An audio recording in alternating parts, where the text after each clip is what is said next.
بسم اللہ الرحمن الرحیم۔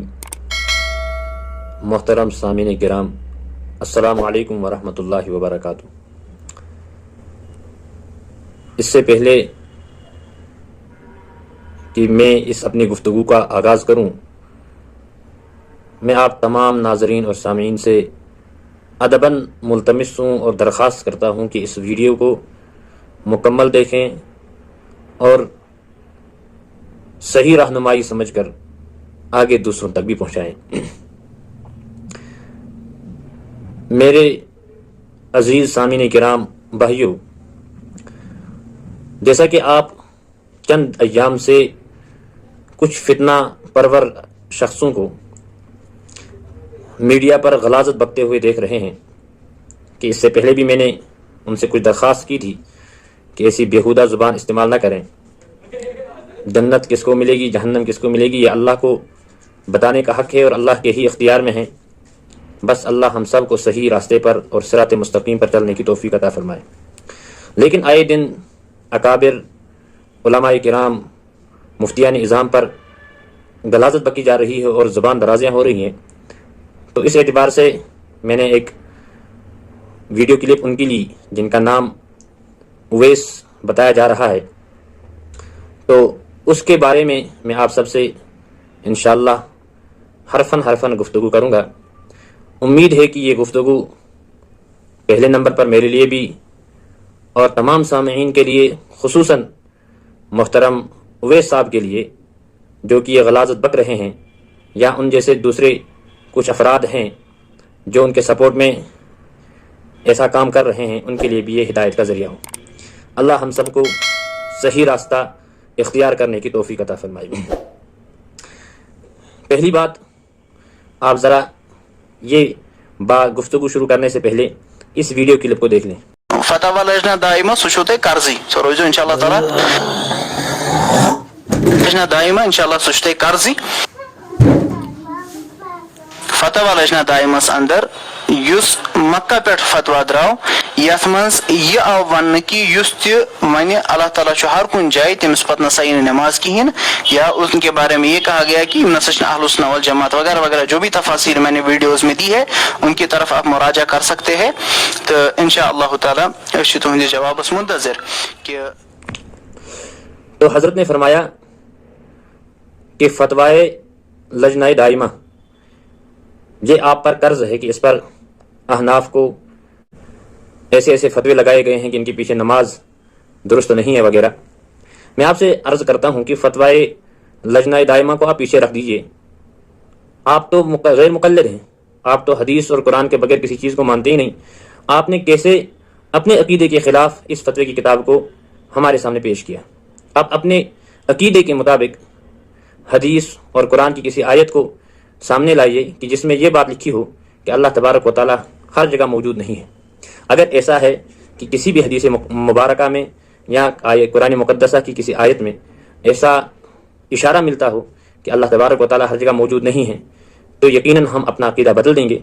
اور اگر ایسا نہیں کر سکتے ہیں، اور ہرگز بھی آپ ایسا نہیں کر سکیں گے کہ اس معاملے میں کسی حدیث پاک کو یا کسی قرآن آیت کو آپ پیش کر ہی نہیں سکتے ہیں، تو پھر آپ سے میں ادباً درخواست کرتا ہوں، گزارش کرتا ہوں کہ آپ آئیے ہمارے مدرسے کے ابتدائی یا عربی اول کے کسی طالب علم یا کسی عربی دوم کی کسی طالب علم کے سامنے ادباً بیٹھیے اور قرآن فہمی کے لیے ان سے درخواست کریں، تو انشاءاللہ یقیناً آپ کا عقیدہ صحیح ہوگا اور آپ کو قرآن کی فہم اور قرآن کی سمجھ بھی حاصل ہوگی، بشرطے کہ آپ حسد اور اناد کو بالائے طاق رکھیں۔ بہرحال ہم انشاءاللہ قرآن مقدس کی آیات اور احادیث مبارکہ بھی پیش کر سکتے ہیں اس معاملے میں کہ اللہ تبارک و تعالیٰ ہر جگہ موجود ہیں۔ بہرحال میں نے پہلے بھی عرض کیا ہے کہ جیسا بھی عقیدہ ہو، جس کا جو عقیدہ ہو، لیکن اکابر پر علماء کرام پر زبان درازی قطعاً یہ قبول نہیں کی جائے گی۔ زبانیں تو ہم بھی رکھتے ہیں، زبانیں ہمارے منہ میں بھی ہے اور ہم بھی بات کر سکتے ہیں، لیکن ہمارا ضمیر یہ غلاظت بکنے کی اجازت نہیں دے رہا ہے، جیسا کہ آپ کا ضمیر آپ کو رہنمائی کر رہا ہے۔ اب اس دوسری ویڈیو کلپ میں آپ دیکھ لیجئے۔ وغیرہ لکھت آپ صدائے حق کا لائے، میں زاد اکیڈمی کا لاتا ہوں، آپ بھی وہاں سے آئے مظفر قاسمی یم یہ چیلنج اس دیتمت ٹھیک ہے ون پھرو تھی کہ مظفر قاسمی نسا ہیک نہیں یہ میں انون یہ اقبال یا کہاں وہ ابھی میں نہیں مانوں گا پہلے وہ لکھ کے دے کہ میں ہارا پنہ بدل ہسا سن بہ سوزان اقبال قاسمی انشاءاللہ تعالی مزید بات وہیں سے ہم کنٹینیو کریں گے. اچھا اب اس کے بعد آپ مناظرے والے اس ویڈیو کو بھی دیکھ لیجئے جو اس سے پہلے جو مفتی صاحب سے بہت سال پہلے ہوا تھا. آپ اس میں سن لیجئے کہ کس طرح یہ اپنے علم کا وہ استعمال کر رہے ہیں اور حضرت مفتی صاحب کے سامنے ہیں. آپ خود فیصلہ کریں کہ مفتی صاحب ان کو ترمذی شریف کی ایک روایت کے بارے میں بتا رہے ہیں کہ نبی رحمت صلی اللہ علیہ وسلم نے فرمایا کہ اگر ایک بیٹے نے اپنے باپ کو قتل کیا، حدیث میں آیا ہے کہ اس بیٹے کو وراثت سے محروم کیا جائے گا، حالانکہ حدیث ضعیف ہے. اور آپ کا خیال کیا ہے؟ تو یہ بتاتے ہیں کہ ہم بھی اس کو مانتے ہیں کہ بیٹے کو محروم کیا جائے گا، لیکن پھر یہ سامنے جو عاشق صاحب وغیرہ بیٹھے ہیں، شاید عاشق صاحب ہی نام ہے، کہ یہ بتاتے ہیں کہ ہم حدیث کی وجہ سے اس بیٹے کو محروم نہیں کر رہے ہیں. تو مجھ سے بھی بات کریں کیسے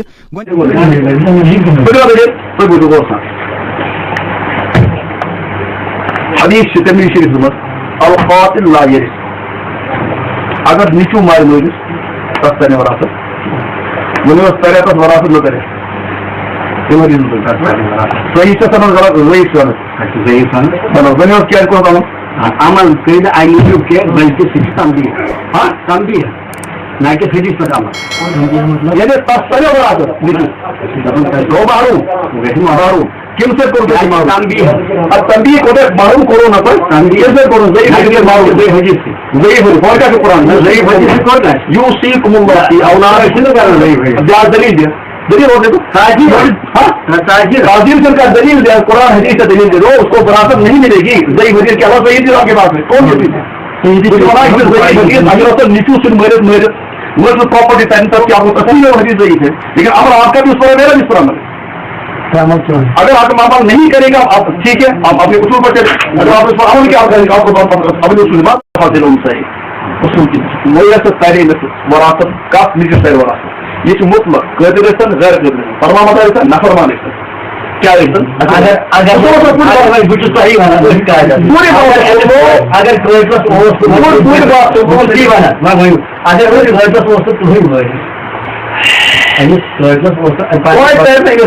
تب بھی نہیں ملے گی کیا ہے خبیث ہے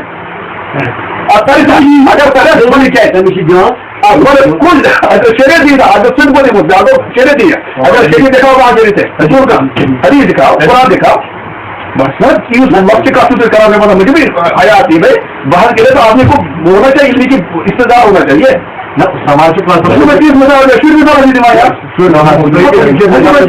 مسئلہ کی اگر تم کہا اوریشن کوئی تعلق تک ہو سکتی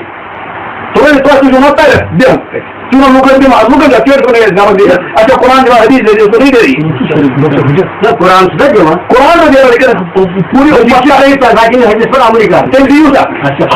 دنیا اپنا یہ کس لکھان علما شرط تر غربت ونت یہ ون کہ اگر مول قابل ہو گیا میں آپ کو لکھے تو میں ہار گیا میں دے دلیل کیا یہ بات ہے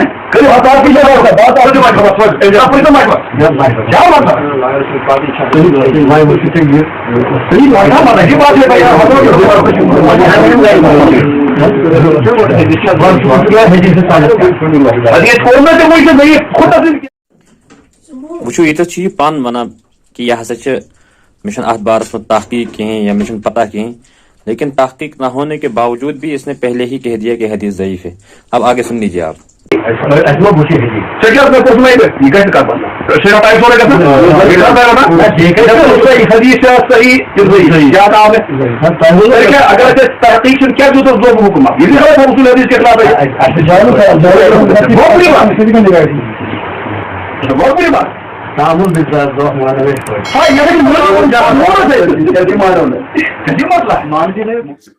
Shame on you. Shame on you. یہ شرمندگی ہند خاطر بی طرف یہ عکاسی کران اہندی کم علمی ہند بی طرف یہ عکاسی کران اہندی لاچری ہند بی طرف یہ عکاسی کران اہندی ناکامی ہند. Bye bye tata good bye گیا. بلکہ حضرت شیخ مفتی مظفر صاحب زیدہ مجدہم العالیہ، ان کے بارے میں گفتگو کر رہا ہے کہ وہ میرے سامنے بات بھی نہیں کر سکتا ہے۔ مجھے معاف کیجیے گا کہ یہ ایسا ہی معاملہ ہے کہ ایک جگہ ایک چمار آدمی تھا، بدقسمتی سے شکل سے بھی گیا گزرا اور عقل سے بھی پائدل تھا، تو بادشاہ کی لڑکی سے دل لگا بیٹھا۔ لوگوں نے بڑا لان تان کیا، بے عزتی کی کہ کہاں تیری وقت حیثیت اور کہاں بادشاہ کی لڑکی، تو اس مرتبے تک پہنچ بھی نہیں سکتا ہے۔ تو اس نے ایک بات کہی، کہا کہ یقیناً مجھے تو یقین ہے کہ بادشاہ کی لڑکی نہ مجھ سے پیار کر سکتی ہے اور نہ ہی میں اس سے شادی کر سکتا ہوں، نہ ایسا ممکن ہو سکتا ہے کبھی، لیکن لوگوں میں یہ بات پھیل جائے بادشاہ کی لڑکی کے ساتھ یہ بھی عشق کیا کرتا تھا، یعنی اس لفظ سے میرا مرتبہ بڑھ جائے گا۔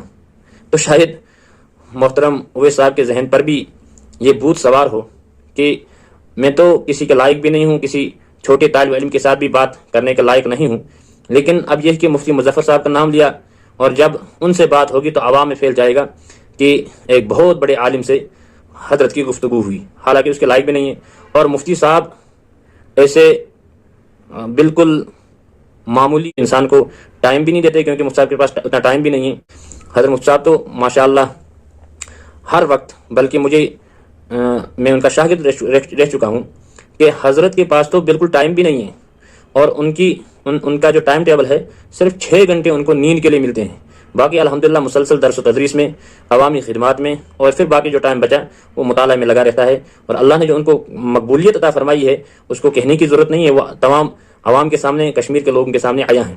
اللہ ان کی حفاظت فرمائے اور ان کے علم میں برکت عطا فرمائے۔ جو حاسدین ہیں، یقیناً حسد انسان کے اعمال کو اور انسان کی زندگی کو ایسے ختم کرتا ہے جیسے سوکھی ہوئی لکڑی کو آگ کھا جاتی ہے۔ لہذا میری گزارش ہے آپ سے، اویس صاحب سے، کہ اس حسد سے بچیں اور ایسے خیال ذہن سے نکال دیں کہ مفتی صاحب کبھی بھی آپ جیسے انسانوں کو کوئی لفٹ نہیں دیں گے، اور یقیناً آپ اس لائق بھی نہیں ہیں۔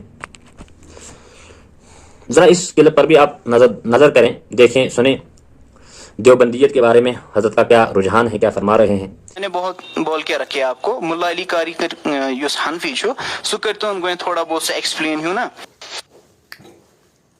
ایکسپلین یس تم وون کہ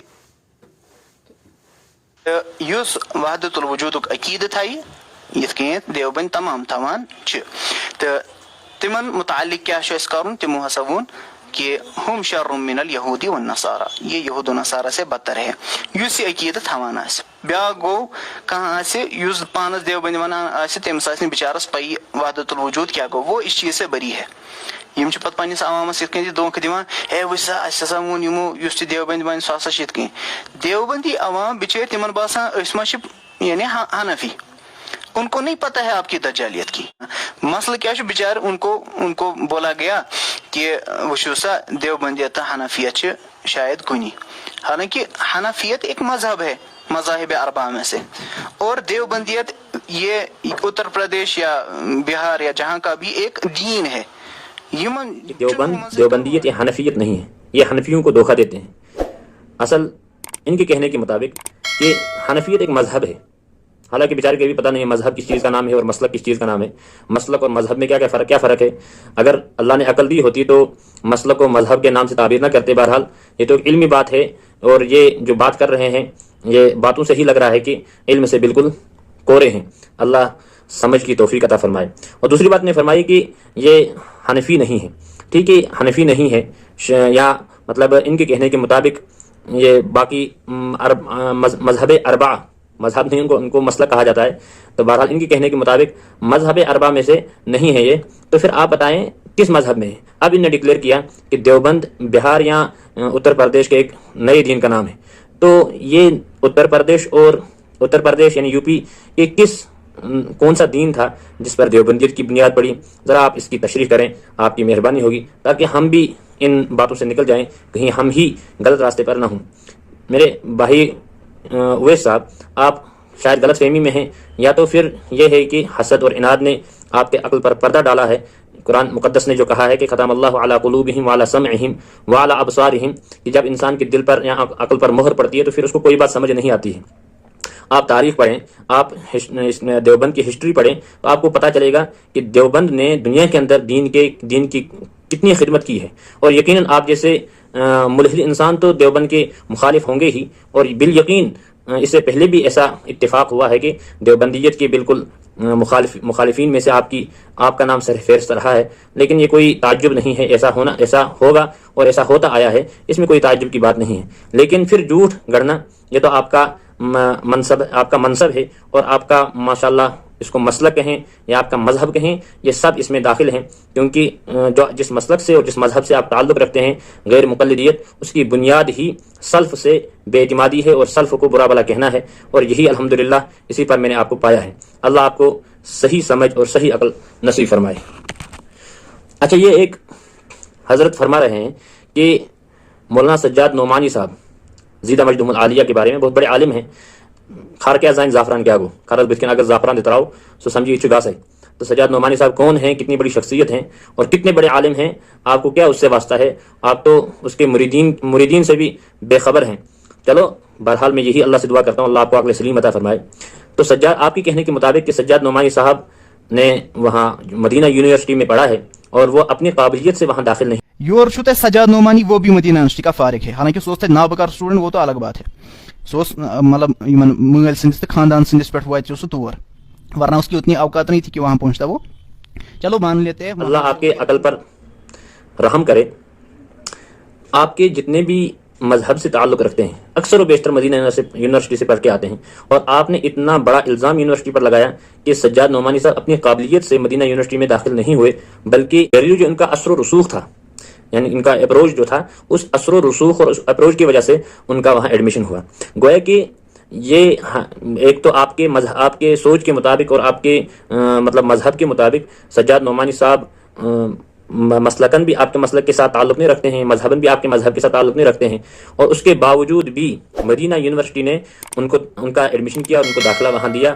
کس کی بنا پر؟ اثر و رسوخ کی بنیاد پر، حالانکہ یہ اس کے قابل نہیں تھے آپ کے کہنے کے مطابق. اب یہ سوچا جائے کہ آپ غیر مقلد بھی ہیں اور آپ ان کے مسلک کے مطابق بھی ہیں، یعنی اکثر و بیشتر غیر مقلد وہاں سے پڑھ کے آتے ہیں. تو اب آپ کے غیر مقلدین حضرات کتنے ایسے ہوں گے جو وہاں اثر و رسوخ کی وجہ سے جن کا وہاں ایڈمیشن ہوتا ہوگا. یعنی سجاد نعمانی صاحب تو اس مسئلہ کے ساتھ تعلق بھی نہیں رکھتے تھے، تب بھی ان کا آپ کے کہنے کے مطابق اثر و رسوخ کی وجہ سے ایڈمیشن ہوا.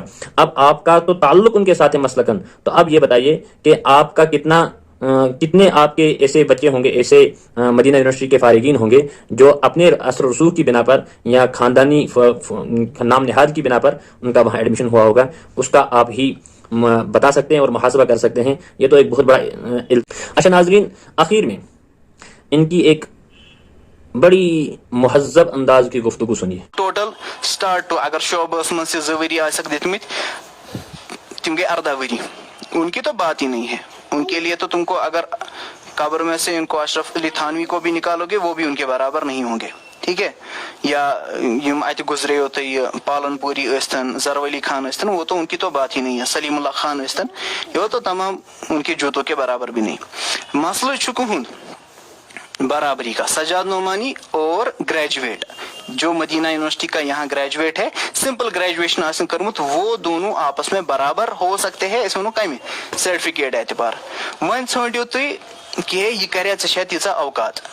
مسئلہ چھُ کیا کتنے بہترین زبانیں استعمال کرتے ہیں. یقیناً جس کا ضمیر گدلا ہو چکا ہو اور مر چکا ہو اور جس کے عقل پر پردے پڑ چکے ہوں اور جن کے بارے میں قرآن نے کہا کہ لہم قلوب لا یفقہون بہا ولہم اعین لا یبصرون بہا ولہم آذان لا یسمعون بہا اولئک کالانعام بل ہم اضل، کہ ان کے دل بھی ہیں سمجھنے کے بغیر نہیں سمجھتے ہیں، آنکھیں ہیں لیکن دیکھنے کی صلاحیت نہیں ہے، کان ہیں سننے کی صلاحیت نہیں ہے، یہ چوپایاں ہیں اور ان سے بدتر ہیں. یقیناً یہ مصداق حضرت اویس صاحب شاید مجھے لگتے ہیں اس گفتگو کے اعتبار سے یہ اس آیت کے مصداق ہے. تو اس گفتگو میں یہ کیا کہہ رہے ہیں ذرا سنیے. اللہ حفاظ کرے، میں ایسی بات میں کیا ایک غیر مسلم بھی، ایک مسلمان، کوئی بھی عقل والا مسلمان اور عقل والا، شرط یہ ہے کہ اسلام ہو اور پھر اسلام کے بعد عقل ہو، تو وہ کسی غیر مسلم کے بارے میں بھی ایسے الفاظ استعمال نہیں کر سکتا ہے. معاف کیجیے گا مجھے، اب یہ آپ سمجھ لیجیے کہ آپ کے پاس اسلام کتنا ہے اور آپ کے پاس عقل کتنی ہے، نبی رحمت صلی اللہ علیہ وسلم کے اخلاق کتنے ہیں، یہ آپ کو خود سمجھنا پڑے گا اور اپنے گریبان میں آپ کو خود دھیان کر دیکھنا ہوگا۔ اللہ آپ کو عقل سلیم عطا فرمائے۔ میں آپ ناظرین اور سامعین سے ایک ادباً گزارش کرتا ہوں کہ علماؤں سے اپنا رابطہ رکھیں۔ یقیناً یہ ایک بہت بڑا فتنہ ہے جو کہ علماؤں سے بدزنی کرائی جا رہی ہے اور علماؤں سے لوگوں کو کاٹا جا رہا ہے، خاص کر اکابر علماء سے، تاکہ لوگ جب علماؤں سے کٹ جائیں تو پھر دین کا کوئی چیز بھی عوام کے اندر موجود نہ رہے۔ اللہ پوری امت کی حفاظت فرمائے۔ والسلام وآخر دعوانا الحمدللہ رب العالمین۔